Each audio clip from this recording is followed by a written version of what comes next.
Major Newton, please. Would you kindly fill in the pass, please? Room 14, you know where it is, sir? Yes, thank you. Room 14, miss. Thank you.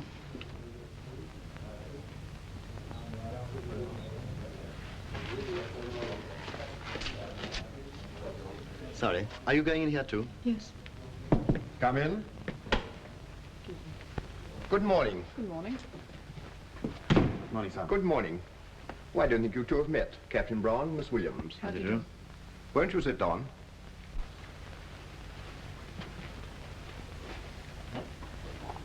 Cigarette?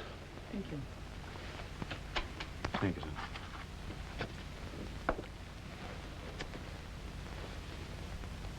Sorry. Well, I'm sure you're both wondering what all this is about. Did you get any clues at our previous interviews? No.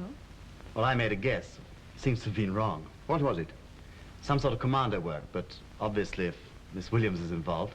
As a matter of fact, your guess wasn't so far out. Commando work isn't a bad way of describing it. I want you both to go to occupied France. France? How? By sea or air, only you won't be going in uniform. What do we do when we get there? Organize resistance, act as liaison officers with London. Would we be working together?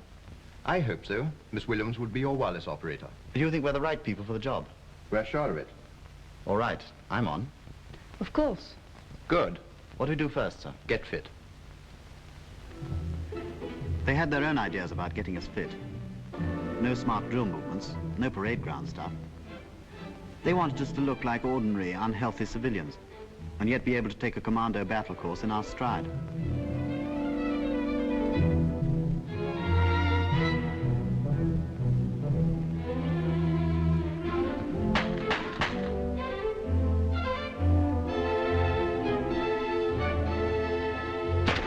We went on a 30-mile walk across country, with only a map and compass to guide us. There was a theme song for our course. Je tire ma révérence. We used to make up unprintable words to it, in French, of course.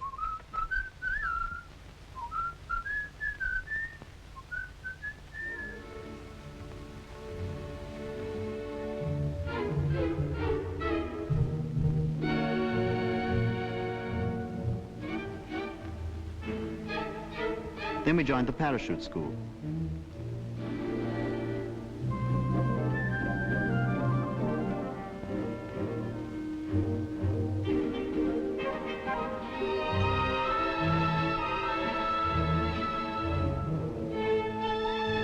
The balloon jump was the worst.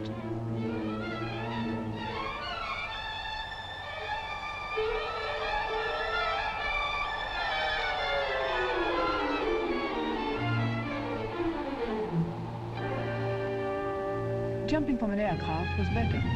Somehow, the noise of the engines made me excited. Then we went to another school. This really was a school. I mean, we had lessons. The instructors were like smooth young university dons who'd taken a course under Pimpernel Smith or Raffles.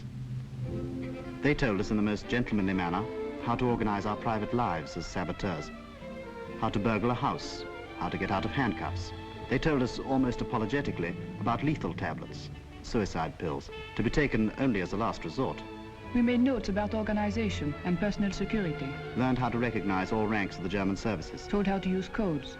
How the BBC sent personal messages during the French news. The organization of the Gestapo. Until our brains reeled under the load of information. At another school, we were taught how to organize reception committees. That's local people who'd collect in a field the night the RAF were coming to parachute supplies. With electric torches, they'd guide the planes to the field. Then there was a radio device called the Eureka, used to guide an aircraft to us from 20 miles away.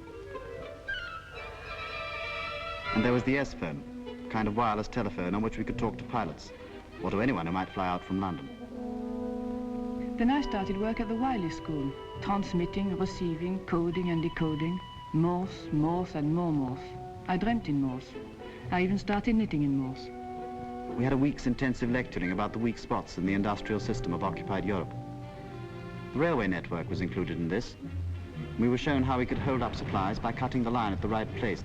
Another weak spot was the electric power supply. We were told to attack transformers wherever we could. It was evidently no use blowing up pylons, as they could be repaired too quickly.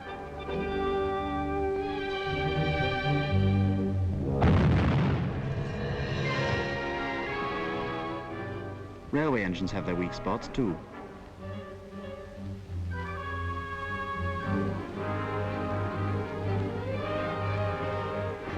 Quite a small charge in the right place can put an engine out of action for months.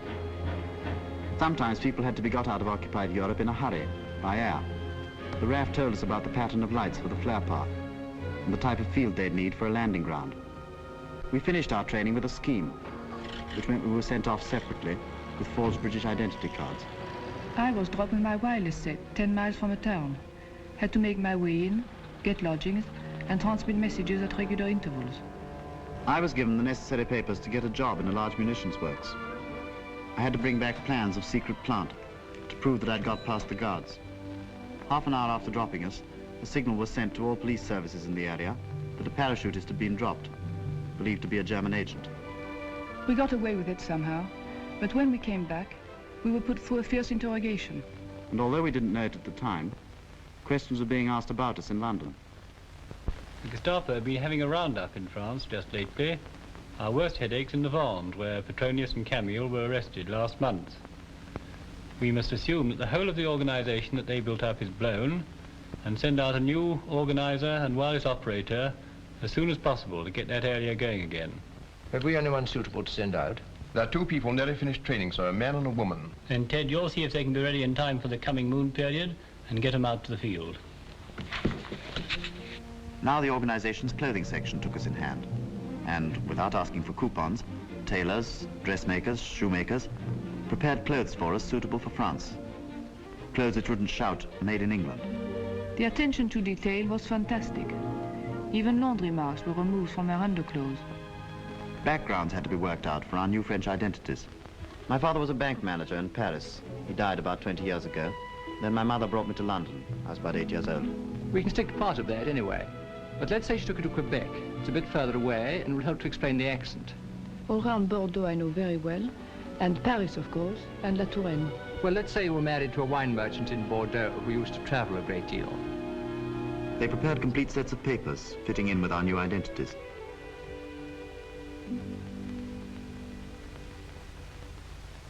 We've heard from France today.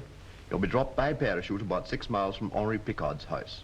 You've got the names of your other contacts, haven't you? Yes. Good. All these people are reliable according to our latest information, but don't take anything for granted. Password? Je voudrais voir Mademoiselle Nadine. Vous voulez dire Mademoiselle Nadine Perron? Non, c'est Mademoiselle Nadine Ducrot, votre cousine, que je cherche. Your operational names will be Felix and Cat. When do we go, sir? It all depends on the weather. We'll lay on the operation for the next moon period, and you'll go down to the holding school near the airfield and wait there.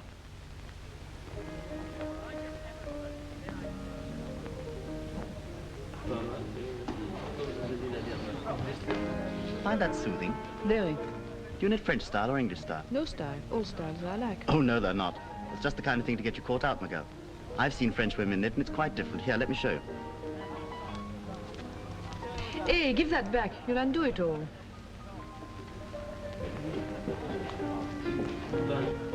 Cat, it's not scrubbed after all. We're on. We're definitely going. Yes, I know.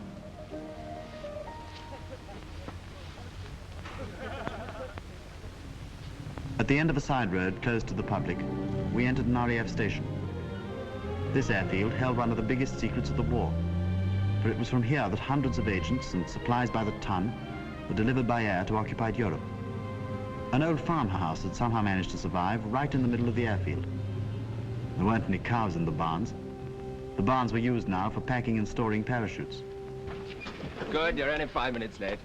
This is your dispatcher, Warrant Officer Brown. How do you do? Right, shall I lead the way, huh? Look after the kids, will you? Yes, sir. The compass. And a torch. That's all right, I think. Yep. Now, I'll help you on with these if you could just sit down, would you?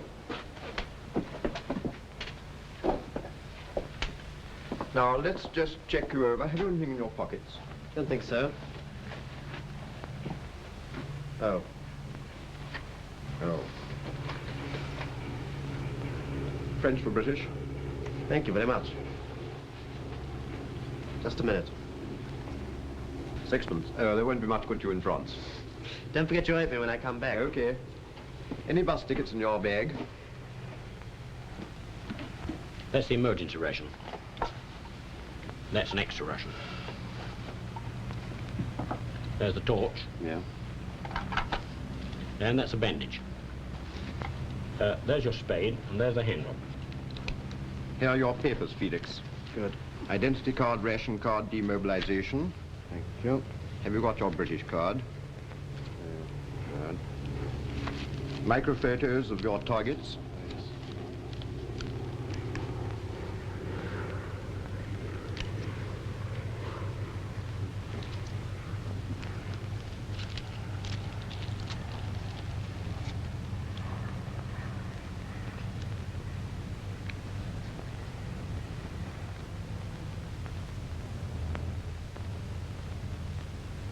Some small monies will be useful. Good. And the money belt. Thank you very much. Here are your papers. Can I have your British identity card? Good. Here's some loose money. Now, you have your codes and WT plan, haven't you? Yes, they were given to me in London. Oh, good. Felix, here are your lethal tablets. Thanks very much. How's it work? Oh, I'll show you. Cat, your tablets are in the lipstick.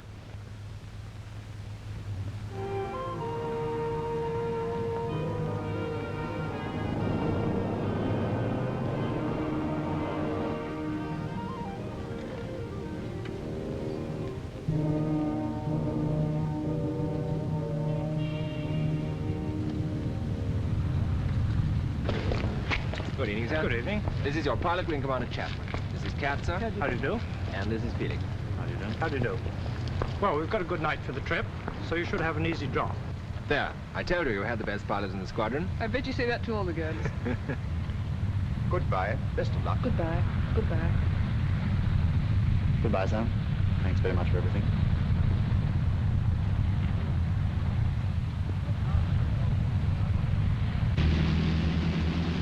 The dispatcher moved us up to the front of the aircraft to get all the weight forward for the takeoff. It's ridiculous the kind of thoughts that hit you at really serious moments like this. I remember thinking I'd be able to run my Austin 7 for 3 years on the petrol we'd be using on this trip.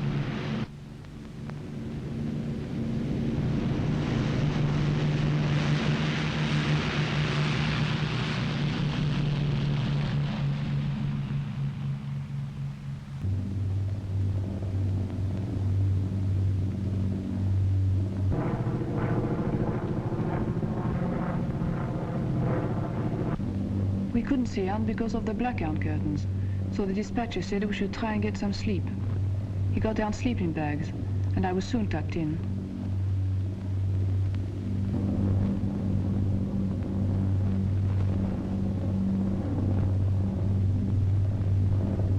I didn't really sleep, just dozed off.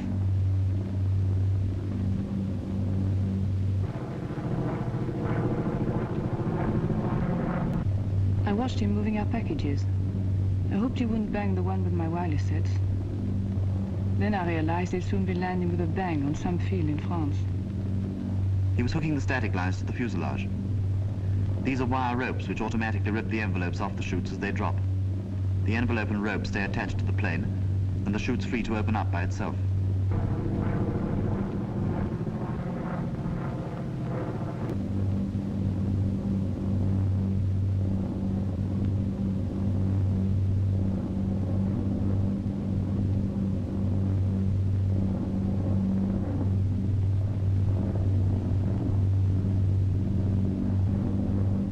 Coffee and sandwiches were all part of the RAF service. The dispatcher was a grand hostess. He did all he could to make us comfortable. But he couldn't stop my tummy feeling like a lump of hot lead.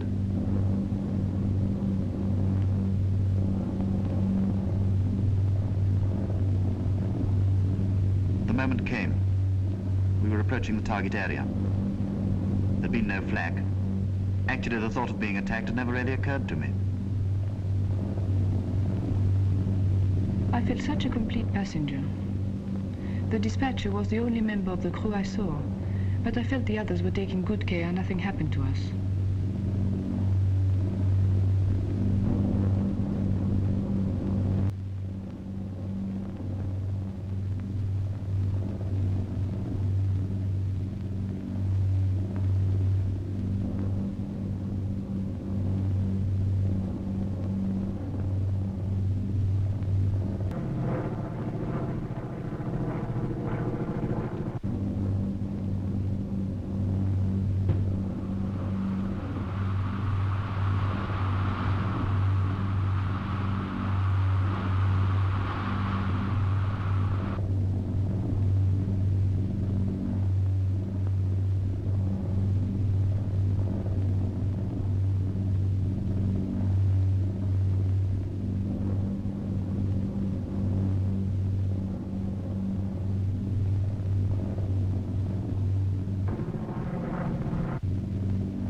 Yes, but you gave me a terrible fright. Sorry about that.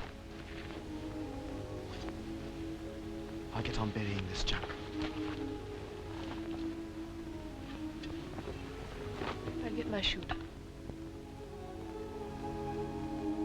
Et puis demain, il voudrait aller dans la ville pour voir un type. Non, on m'a dit d'aller le voir. Vous pouvez me prêter un vélo. Qu'est-ce qu'il y a encore? Ah oui, des cartes d'identité. Vous pouvez nous faire des vraies cartes d'identité. Des faux vrais, quoi. Très bien. Et puis si vous pouvez trouver quelqu'un pour nous accompagner, parce que Kat a beaucoup de bagages, n'est-ce pas? Henri knew the region well, so I decided to fall in with any plans he'd made. He thought it best for us to make our headquarters in the big market town of the area. He'd even fixed up a room for me there. His nephew, Maurice, traveled with me to show me the way.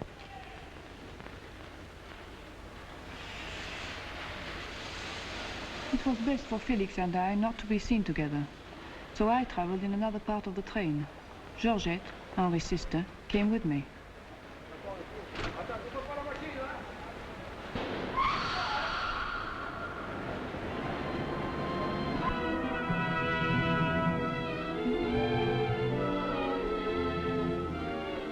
Maurice and I got off at a small station just outside the town and set off to walk in. The last time I'd walked through a French town had been on my summer holiday in 1939. I was just thinking how completely unchanged everything was, how the cafes were just the same, children coming out of school in their ugly little black overalls, the priest on a bike. In fact, I was just thinking I'd really be able to spend a very pleasant holiday here, when I suddenly realized a German officer was crossing the street in front of me. That brought me back to reality with a jolt, and I was pleased when we turned into the little quiet square where Henri had got me a room.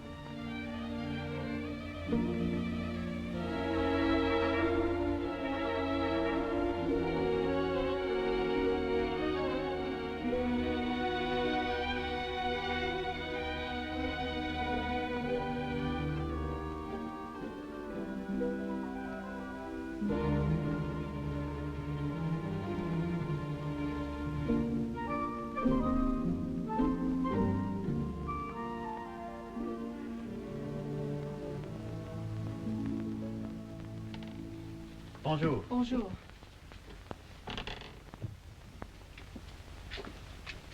I'm glad you're here. Not as glad as I am. What happened? The police were searching luggage at the station. They made me open my suitcases. Gosh, what did you do? I tried sex appeal. Did it work? No, it was a complete flop. I had to open them. What about the WT set? I told them with a sweet smile it was an X-ray machine. Must have been a very sweet smile for them to swallow that. Where are the suitcases now? I left them in the cloakroom at the station. Georgette has gone back to Henri's. I fixed up a room for you the other side of the river. We shouldn't be too close together, and after the night, of course, we won't meet. My landlady's son passes your house on his way to work every day. He'll be able to take messages between us. When do I move in? This afternoon.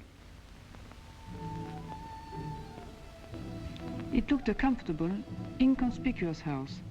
Of course, the landlady and her family were in the resistance movement too.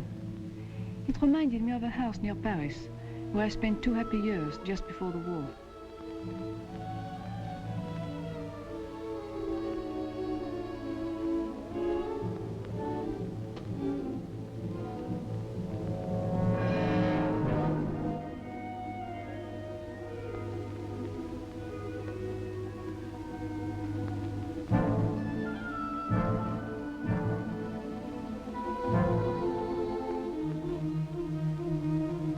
It was funny to think I was to make my home here, a room of my own, where I'd never be able to invite friends to tea.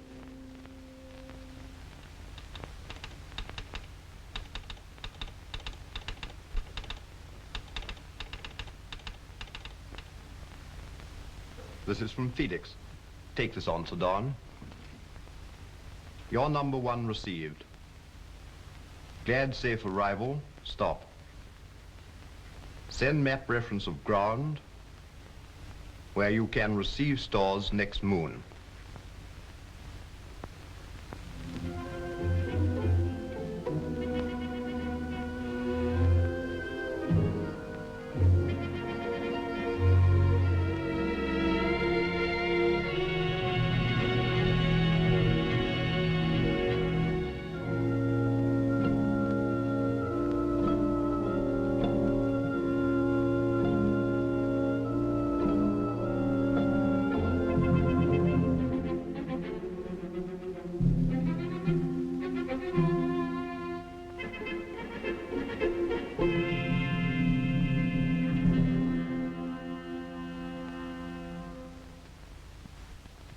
French were marvelous.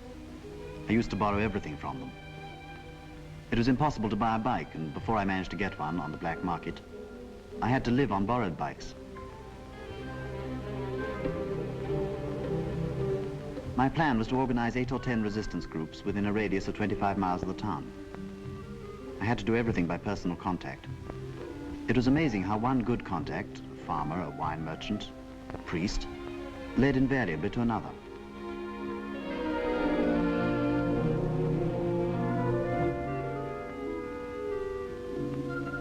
Broadly speaking, there were 3 kinds of contacts, and I tried to keep them separate.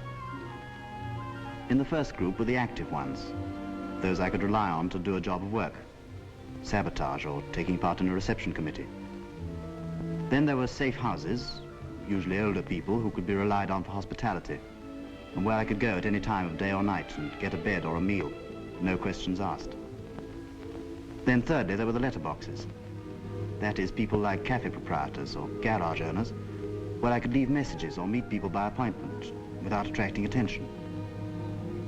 Of course, we couldn't use telephones. They'd be tapped. Even internal letters were censored.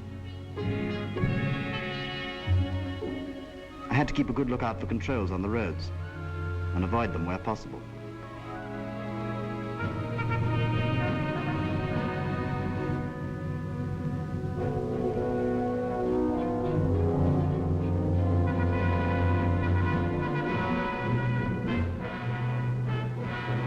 That's one reason why I went about on a bike. I could keep to side roads, and a car would have attracted far too much attention. We always had to avoid attracting attention, avoid breaking any little local regulation, like not having a rear light. Or if it didn't light up, even in broad daylight, they'd fine you on the spot, or even run you in. Then you'd really be sunk, because they'd be sure to check up on the number of your identity card and find it didn't exist. It would have been just silly to have been had up for a thing like that, which could have started a chain of inquiries which might land me before a firing squad. I always got a marvelous welcome wherever I went.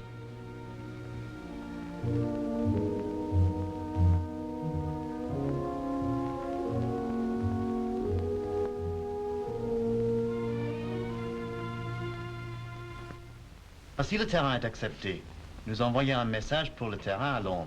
Par exemple, n'importe quel message, le qui aurait boit du cognac, quelque chose comme ça. Et puis, quand nous écoutons ce message, nous entendons ce message à la BBC, par les messages personnels, le soir où nous entendons ça, nous irons au terrain. Avec des lampes, je vais vous montrer comment on se place avec les lampes. Puis l'avion arrive, et là, je départ. So now I had to decide on a ground for my first reception. On my endless bike rides, I'd already noticed 2 or 3 fields that might be suitable, and I looked them out on the Michelin map. You could buy these maps anywhere in France, and it was perfectly normal for anyone to have them. I decided, if possible, I'd get a field where the farmer would be in the know. So I went on to a taciturn and solid young farmer. But his field was a little too near the main road. And then I remembered dear old Monsieur Pomerin. Everyone loved him, and he loved everyone, except the Germans and the Vichy'ites. He'd fought in the Morocco campaign in 1905 and loved telling old soldier stories about hairbreadth escapes from lions. I decided we'd use his field.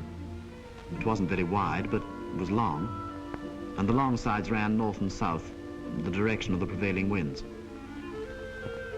When I got back, I pinpointed the field, giving the map number, longitude and latitude. I included old Pomerin's lions in the phrase for the BBC. When I'd hear it among the personal messages during the French news, I'd know the operation would be on for that night.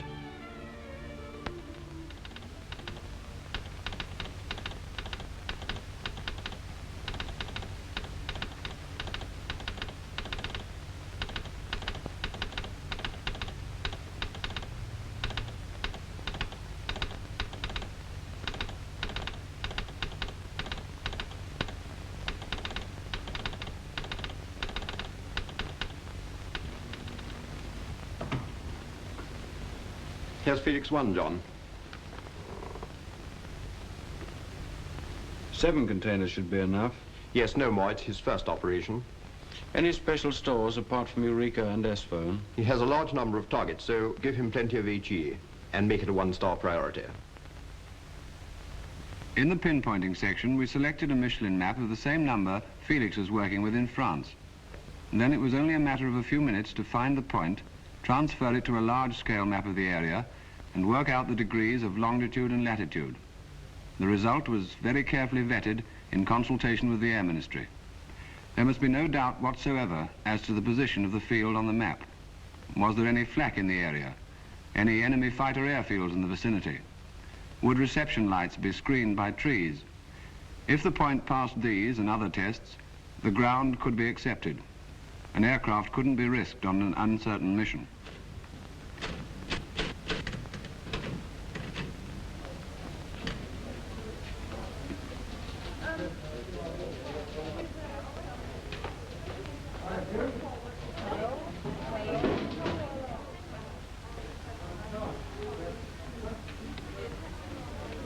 Harry, will the containers and packages for Felix 1 be ready tomorrow night? Felix 1?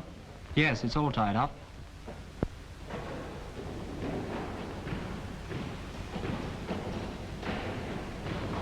Everything depended on the country to which the stores were going. We never knew the exact destination, but usually we had an idea, for instructions were put in the containers. These were printed in French or Norwegian, Dutch, Flemish, even German.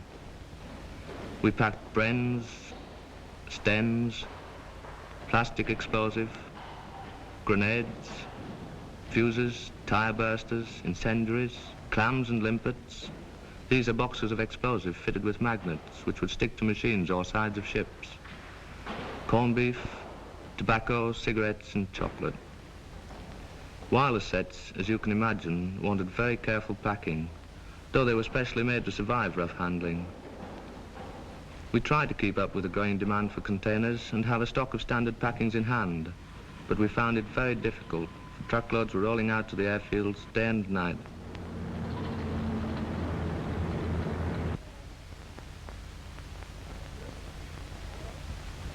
Il y a la question du temps, vous savez. Oui, mais enfin, c'est très joli. Voilà 8 jours qu'on attend. Et rien n'arrive, rien ne se passe. Le temps est magnifique ici. Ici, oui, mais en Angleterre. Là-bas, c'est le pays des brumes, vous savez. Operations room? No, sir, nothing so far. Yes, we'll let you know as soon as we hear ourselves, sir. I wish to heaven the weather boys would make up their minds. So you should be all right in these areas here, sir. Norway and Denmark definitely out. Yes, sir. Cloud on the hills. We'll do all priority operations tonight in Holland, Belgium, central and southern France.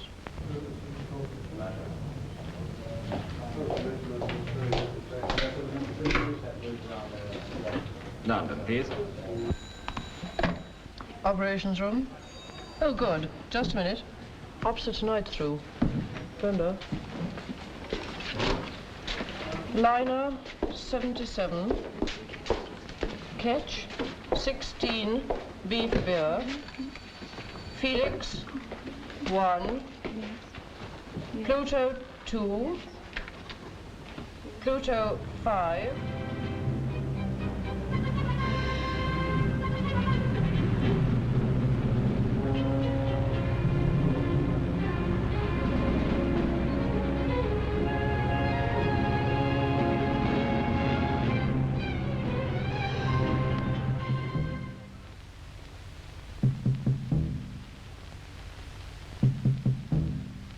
Ici, Londres. Voici notre 8e bulletin d'information au cours duquel vous entendrez quelques messages personnels. Message très important pour le chef de Gaël. Attention, il va pleuvoir bougrement ce soir.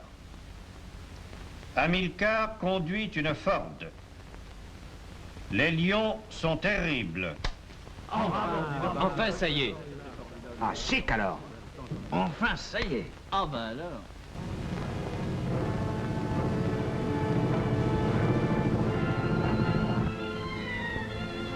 I wanted my first reception to be a success, mainly to get the confidence of the Frenchmen I'd recruited. There was many a slip that might ruin things yet. Clouds were sweeping over the moon, and the navigator had needed all the moonlight possible to pick his way to our field. Our torches weren't up to much either, just ordinary little pocket lamps with 4-volt batteries. I placed a few guards around the field. and I managed to get an old truck to take away the containers.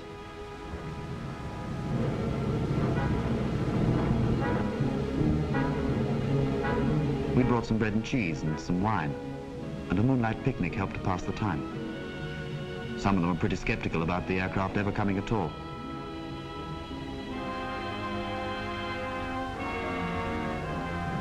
Then suddenly,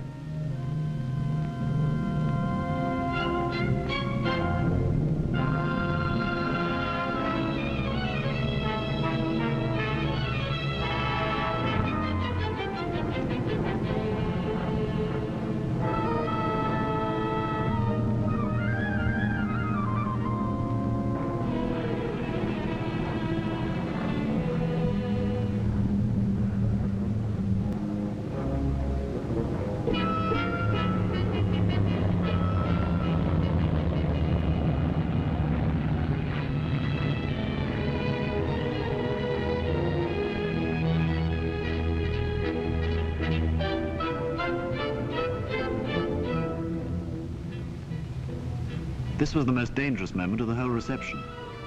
The Germans must have heard the aircraft passing over, and of course they knew that the RAF were dropping agents and supplies all over France.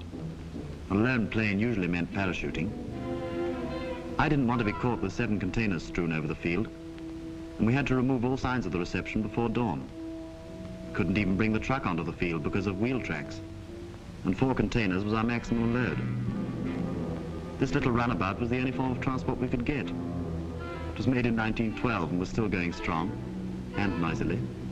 We were soon on our way, and traveling by side roads with a few guards giving some protection, we arrived at a farm belonging to one of the reception committee.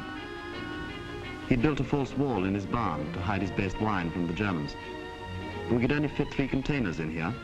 He was furious and promised that next time he'd build a real arms depot for us. The next few days were taken up in dispersing the stuff we'd received. Do you remember how after the blitzes, food stocks were removed from the ports and dispersed all over Britain? It was just the same with us. We couldn't put all our stores in one hiding place. Anyhow, especially after this first reception, I had to distribute widely, if thinly, to all my people. They all considered themselves of priority importance.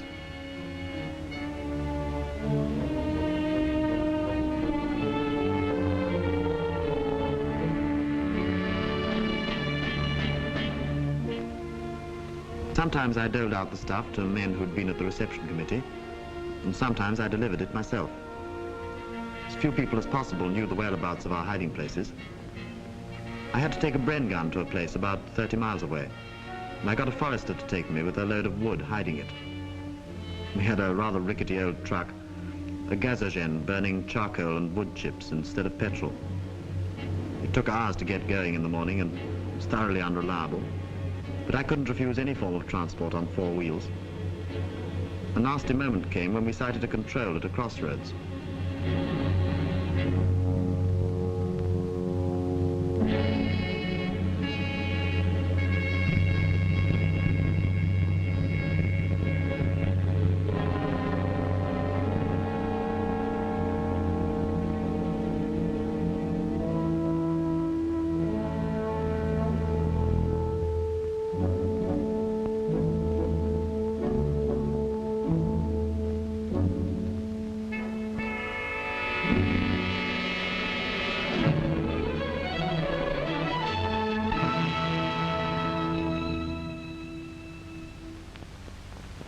For my next operation, I used another field with a new reception committee.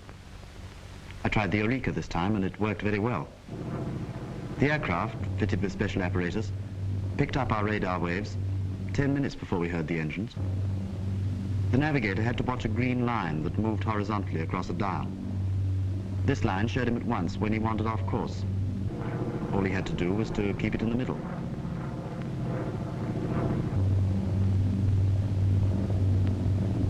It was a grand feeling seeing the stores dropping to us. It meant we could soon begin our sabotage activity. We knew the Germans had wireless direction finding stations in France. Once they realized an operator was working within a certain area, they sent out small listening vans. This meant the operator had to be continually on the move. Cat hadn't been working in the same room for very long, so perhaps we were a little too confident.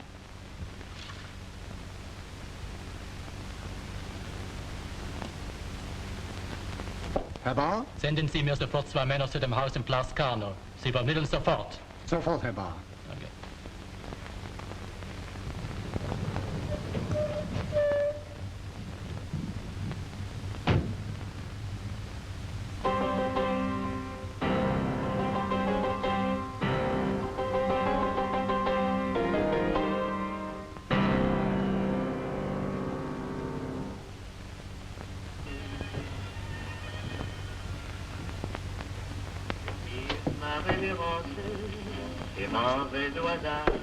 Vos papiers, madame. Comment? Vos papiers, madame. Oui, certainement.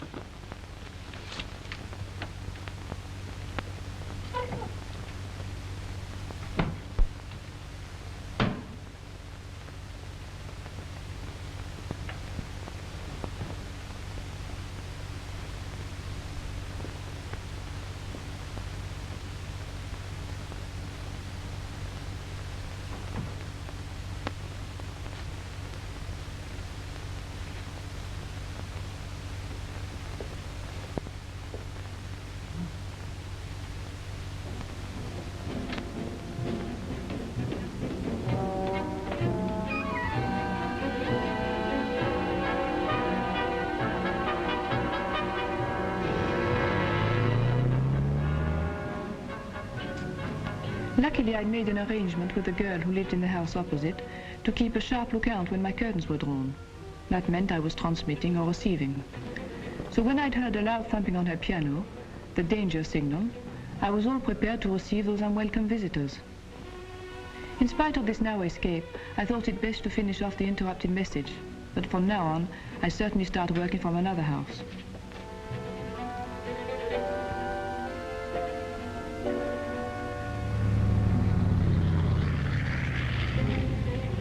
I had to train new reception committees, and as time went on, I was able to leave the organization of receptions to local groups.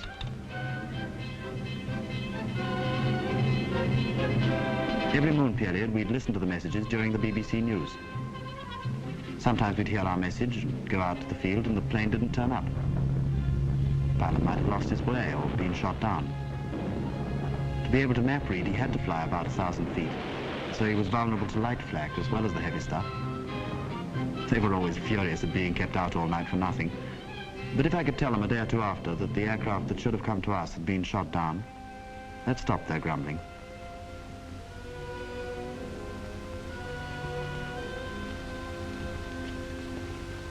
By now I was transmitting from 3 separate houses, using them alternately. The Gestapo kept records of all our messages, but these weren't of any use to them without our codes. Every operator had a separate code. That's one of the reasons they were so eager to get hold of us. Once they got one of us, they stopped at nothing in order to extract the code.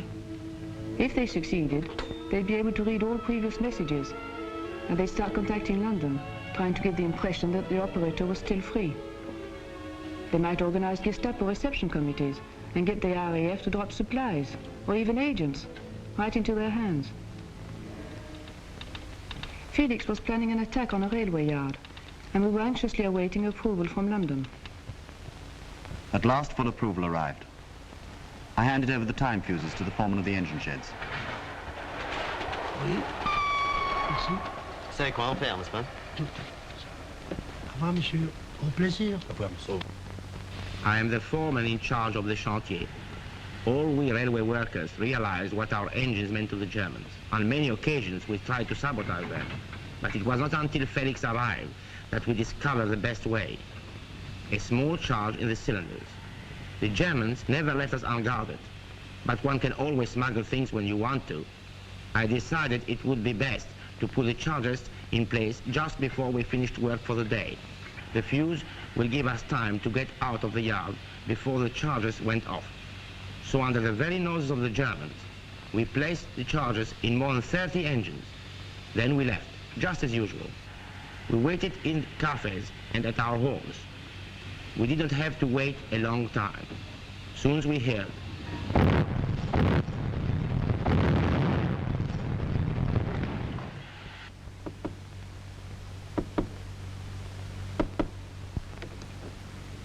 Bonjour, monsieur. Bonjour. Monsieur Félix? Oui. Entrez. Merci.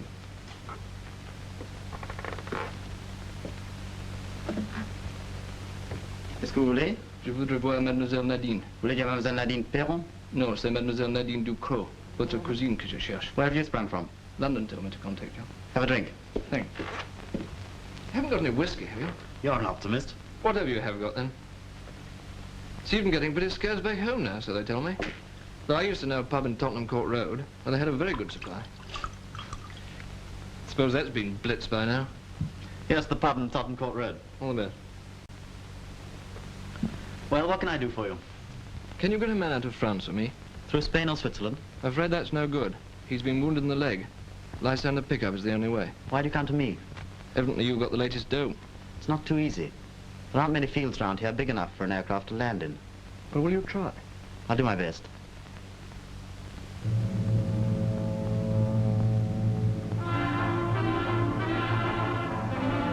I had a field for the pickup in mind and went along to have a look at it. I didn't feel too happy about receiving an aircraft. A couple of SS battalions had just moved into the local barracks, and they were making reconnaissance sorties at night. I don't suppose they were after us, but we might have had some awkward questions to answer if they found us gathered round a Lysander in the middle of the night. The field was ideal, surrounded by low-lying woods, perfect surface, and well concealed from the road. But the RAF would need exact measurements, so I started walking down one side, counting my paces. Ted, have you seen this telegram? Felix wants a Lysander pickup. I was expecting this. I'll send him out a lieutenant on the same operation. He shows graying and he must have help. He sent a promising ground, and the Air Ministry are photographing it tomorrow. Oh, good.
I was able to use the pilots as a postman. I sent London details of a local factory where parts of a new secret weapon were being stored. I asked them to stop the RAF from coming and bombing it. I wanted to have a crack at setting fire to it myself.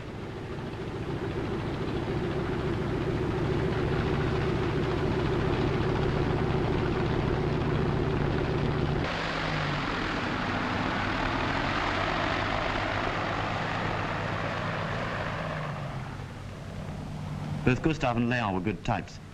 There was always a risk when people came out from London. You never knew what you might get. But I'd met them both during training and felt sure we'd work well together. They were so obviously pleased to find themselves in the field. Gustav's French wasn't too hot, but it would deceive the Germans. Leon had a perfect accent. He'd lived for years in Paris and had passed as a native with anyone.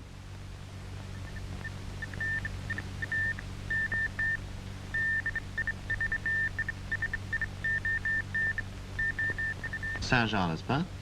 Voilà la salle des gardes. Vous passez, il y a une patrouille par là. Alors vous passez par la barricade et vous aurez à peu près 4 heures pour faire le travail.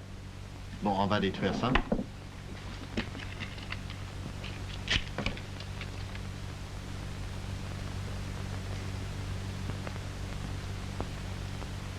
S'il y a un gardien de nuit, ce sera un Français.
been a good blaze, but as usual, the Germans were quick on the uptake and called in the SS battalions. They managed to control the fire before it spread to the other buildings.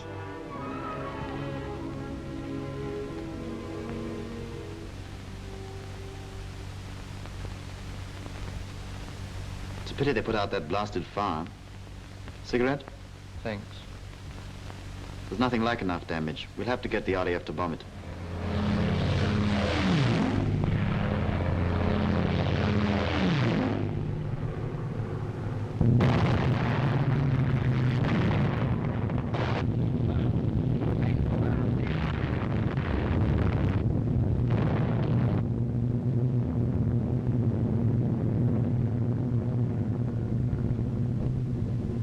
The RAF made a marvelous job of it. Very little damage outside the target area. The French were delighted. I was worried about the crew of the shot-down aircraft, but Gustave soon picked up some news about them. Hey, hey! Gustave, l'équipage du Lancaster est planqué. Tous? Ouais, ouais.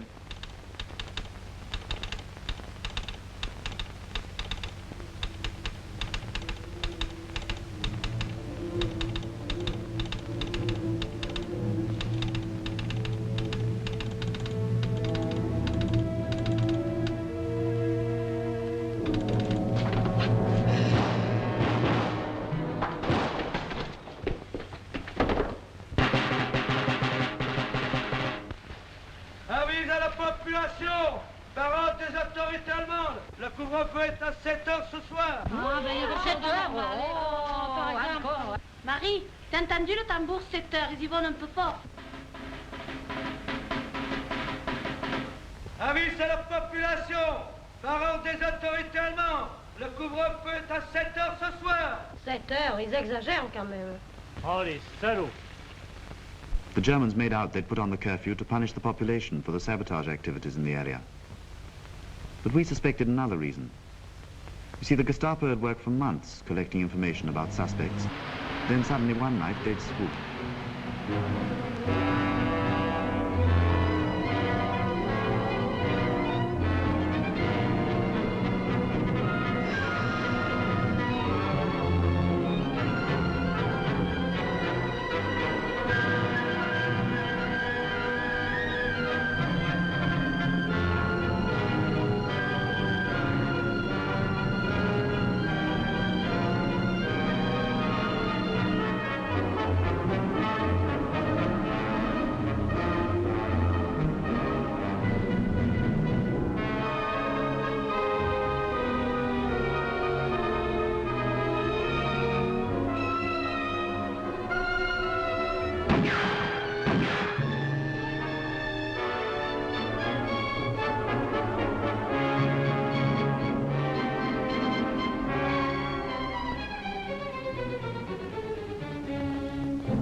She should have been here hours ago. Damn it, she knows where to come. Are you all right? Of course I'm all right. Where the hell have you been, then? I went to collect George. George? Yes, the pilot who was shot down the other day. Gustave? How are you? Felix. How do you do? Glad to see you. Are you English? 3/4. Got a Welsh grandmother. Yes, Tommy, what are you doing in France? Oh, various things. Looking after chaps like you, for one. Well, I'm a bit blurred. Pierre's got the rest of the crew. How many are you? 7 counting me. Too many for us to keep for long. Cat, can you get a message through to London? How? The Gestapo have got my sets, and Leon is finished. Damn. We've still got the old S-phone hidden away. If only we could get someone to come over from London and have an S-phone conversation, we could explain our whole situation and get instructions. We'll have to get a message to London through our neighbours' organisation. Is that wise? There's no alternative. We've got to get these chaps off our hands as soon as possible. It suits me, but how would you do it? It's for London to decide. They might send an aircraft for you. Well, talk sense, boy. How'd you get an aircraft to land over here? Has been done, you know. Well, how'd you arrange it? Over the S-phone. What's an S-phone? You ask too many questions. Fair enough. Gustave, would you go over to La Roche? You can take the night train. Go to 27 Rue Lafayette. I'm a bit worried about Felix, sir. We hadn't heard from him for several days, and then this morning there's a message in asking for an S-phone conversation. Any clue? The whole of that area is a bit hot just now, sir. Of course, he's done a lot to draw attention to himself lately. That powerhouse at Thierry alone was a big job. That area is absolutely vital. Felix wouldn't ask for an S-phone conversation if it wasn't essential, sir. John, any difficulties on the air side? No, that can be fixed. All right. Get it laid on us from tomorrow night, Ted, and go yourself.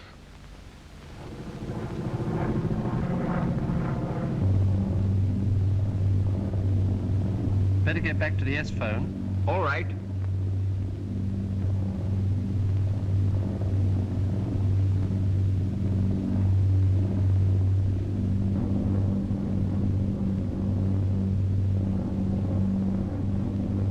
There they are. Awful lights. So would you have if the Gestapo were only a mile away? Felix, We had to move the dropping ground. Got too hot for us. go ahead, Felix. What's on your mind? We're in quite a spot. Leon's been killed. Cat Gustav and I lying low.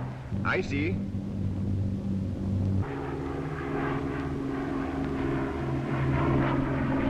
We brought WT set for Cat. Yes. Go on. Trouble is, we've got a Lancaster crew on our hands. And with things as hot as they are at the moment, I don't like keeping them much longer. How can we get them out? What about the normal channels? No good. Any suggestions, then? Hudson pickup? Can you find a field in time? I'll try. I only knew of one landing ground in the area which would be big enough. I wasn't too confident about this. Fortunately, I had George, the Lancaster pilot, to advise me. The ground we'd used for the Lysander pickup would be far too small for a heavy aircraft like a Hudson. It had to be a Hudson, of course. Couldn't pack 7 passengers into a little Lysander. What do you think? All right. I don't like the fence. Could get the fence moved on the night.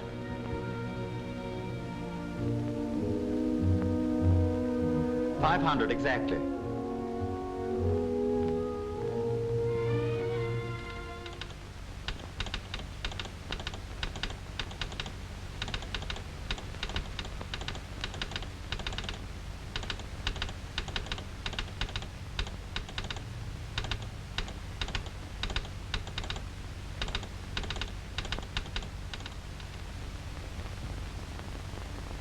Are you sure that is a fence? No doubt about it. It's a difficult line of approach over those trees, but I think we can manage it. I'll agree, provided your man can guarantee to move that fence. I'm not sure that Felix himself shouldn't come out on the Hudson. We'll never get a full picture of that area until we hear his own report. Actually, Felix could do with a rest or a change of scene. Yes, then we might tie him in with a new invasion plan. We certainly need the best man we've got for Normandy. We'll bring him back and give him a rest. Meanwhile, I'll put...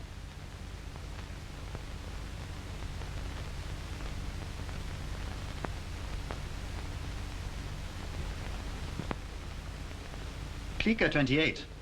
That's almost too good. Couldn't you get an on vintage? Don't be mean, Felix. And Chanel number 5. He's doing well for himself. Who are they for? Present for the Hudson pilot. What do you want me to bring you back from London? Oh, bring me some more wool. I can't get the right colour here. Had to give me a sample then. I'm going to look damn silly going into Swan and Edgar's tomorrow asking for knitting wool. Don't worry. If it rains, you won't be anywhere near Swan and Edgar's tomorrow. Blast the weather. It's clearing a bit. Don't like it, though. Nor do I. If we could get some wind, the field could be as dry as a bone by landing time. Yes, and if we have more rain, it could be as wet as a bog. Take your choice. Perhaps I won't have any choice. Perhaps London will cancel it from their end. Hello. Here comes George. Hello. Hello. Any news? They've got my navigator. Picked him up on the street this morning. Damn. The field must be pretty mucky.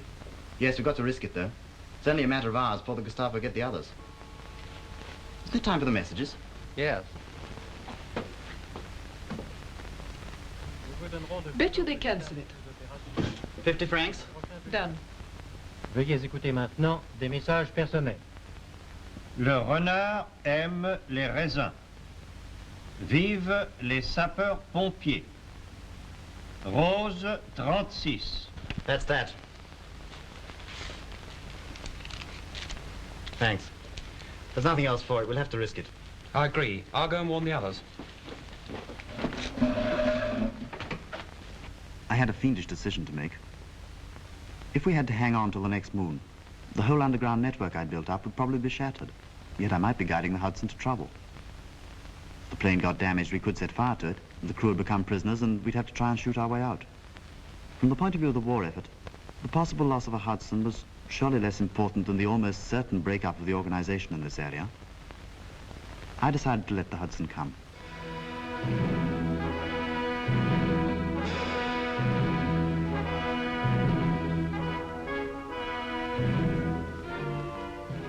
Paul, surveille la côte nord. Toi, c'est pas ici, et toi, René, la route.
Come on, get in.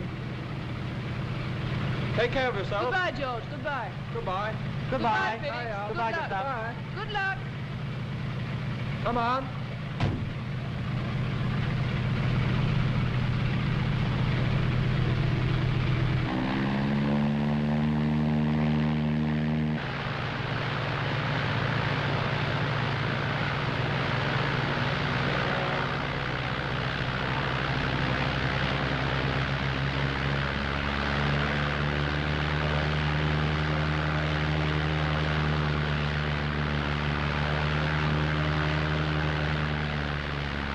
What's wrong down there? I'll have a look.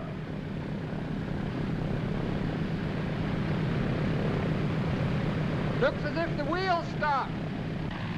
Tout le monde ici. Vite, vite. You two push on the wheel. Okay. George, get your crew out. Right. Par ici. Out, chaps. Stand by. Attention. Attention. 1, 2, 3. Poussez. 1, 2, 3. Poussez. 1, 2, 3. Poussez. Poussez. Poussez. Arrêtez. Arrêtez. It's no good. I'll come down.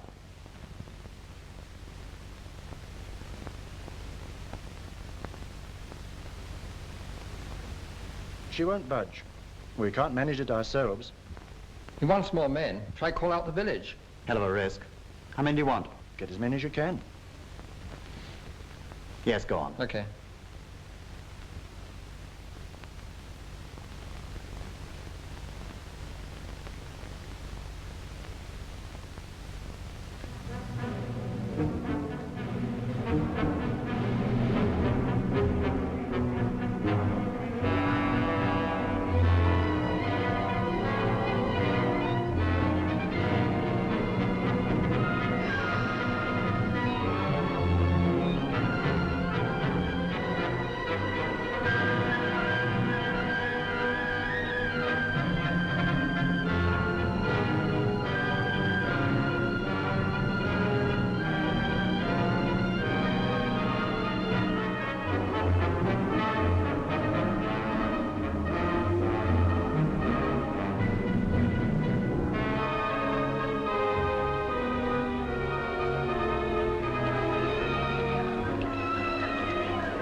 Attention!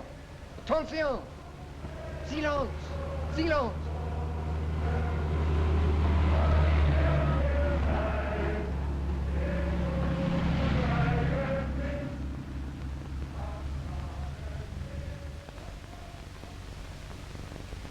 En place tout le monde!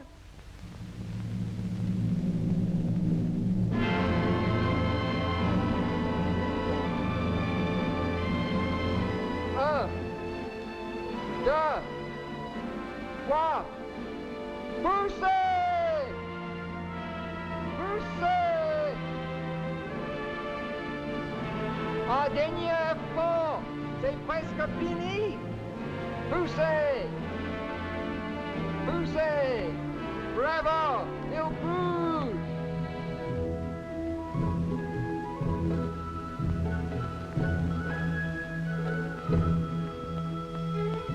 Come on, Benny.